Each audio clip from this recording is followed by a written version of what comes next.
Many people say that our reality is created by the subconscious mind in 95%.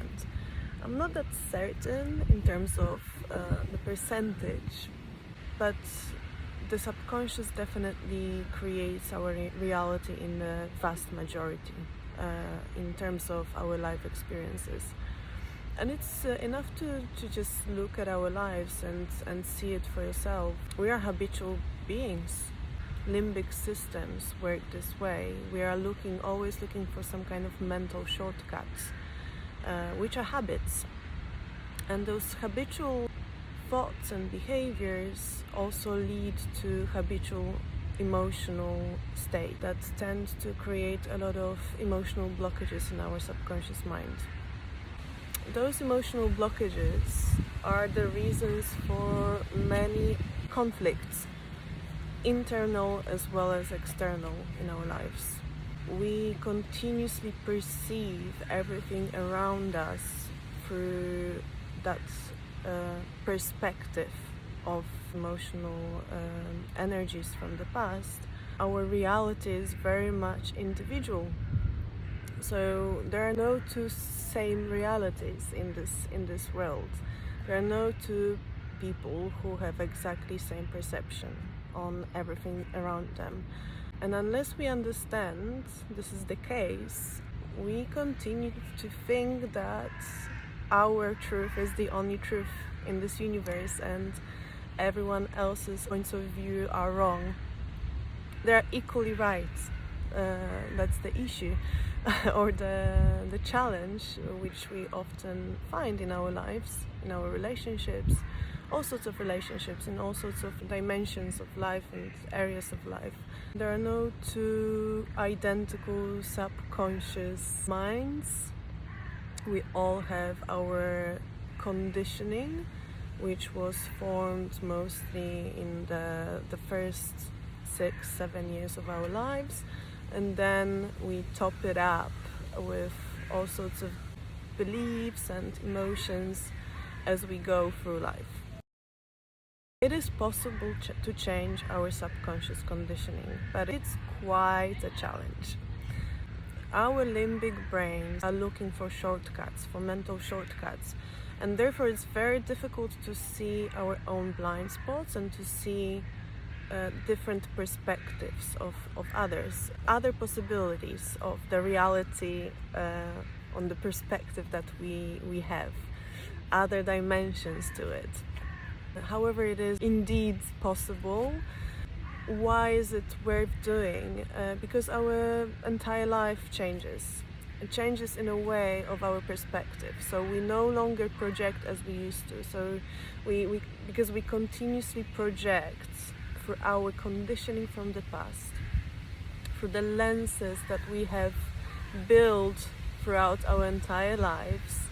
Those projections may not be really pleasant to us. Every single one of us has some life challenges, whether it's in relationships or in career and finance or quality of life or parenting or social life, whatever it is for you. There is no one out there who doesn't face any challenges in their lives.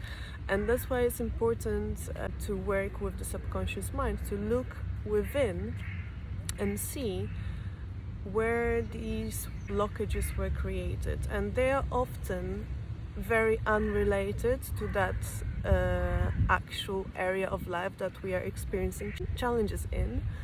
What I find with my clients, these are very unrelated. We often create our realities based on our childhood experiences. It's very important to see for yourself what is in your subconscious mind that is creating these limitations that you are experiencing in your life. At the end of the day, we are all here to be happy in all aspects of our lives. We probably don't want to be miserable on purpose. Nobody does. So it boils down to looking at the areas of our lives where we are not 100% happy. And these are the areas, these are the topics to will be covered during sessions with therapists. Working with the subconscious mind tends to be more effective, and I've been told this by many clients of mine who have attended regular psychotherapy sessions for years before without any proper results.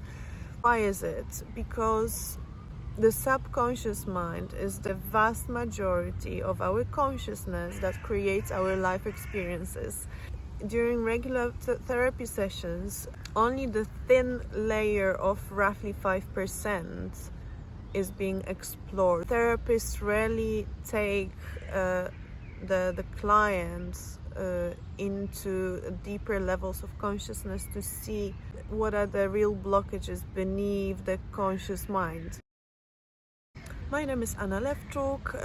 I'm a certified coach and a therapist, and my specialty is helping others in tapping into their subconscious minds with full awareness, so that they see for themselves what has been blocking them so far, so that they can see, heal, clear, transmute whatever that was, and draw conclusions, learn from these blockages for the future, so they are integrated, which is a very important aspect of any such work.